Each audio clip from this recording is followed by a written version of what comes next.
నేను ఈరోజు శాసన సభ ద్వారా యావత్ తెలంగాణ ప్రజానీకానికి తెలియజేస్తున్నా, తెలంగాణ రైతాంగం తెలియజేస్తున్నా, ఈ ప్రభుత్వం రేవంత్ రెడ్డి గారి నాయకత్వంలో ఈ ప్రభుత్వం మేము కృష్ణా నదిపై ప్రాజెక్టులు ఎవరికి అప్పచెప్పలేదు, అప్పచెప్పే ప్రసక్తే లేదు. మీరు ఎక్కడి నుంచో మినిట్స్ తీసుకొచ్చి చదివి మేమేదో చేసినాం అంటే దానికి మేమెందుకు జవాబు చెప్తాము? ఎక్కడి నుంచో తెచ్చి హరీష్ రావు గారు మాట్లాడుతున్నారు అన్నారు. మీ ద్వారా వారికి పంపిస్తాయి. ఇవి ఎక్కడి నుంచో తేలే.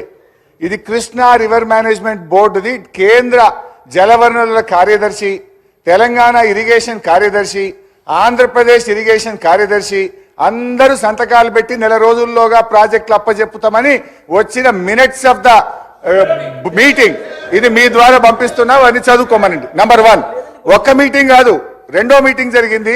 రెండవ మీటింగ్ లో కూడా అధ్యక్ష, మొదటి మీటింగ్ లోనే కాదు, రెండవ మీటింగ్ లో paragraph 3 page number 2, when all the outlets are handed over to KRMB, these will be under the control of KRMB and will be manned by the staff from both the states in equal proportion.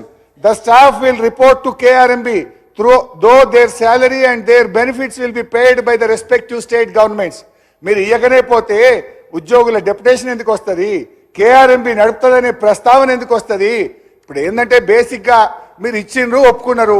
ఇప్పుడు ఏంటంటే కుడిదిల వడ్డలకి లెక్క గిలగిల కొట్టుకుంటున్నారు. తప్పైంది, ఏదో తెలిసో తెలియక ఇచ్చినాము, మేము ఆ నిర్ణయాన్ని వెనక్కి తీసుకుంటున్నామని స్పష్టంగా చెప్పండి. మేము దానికి మీకు సహకరించడానికి సిద్ధంగా ఉన్నాం.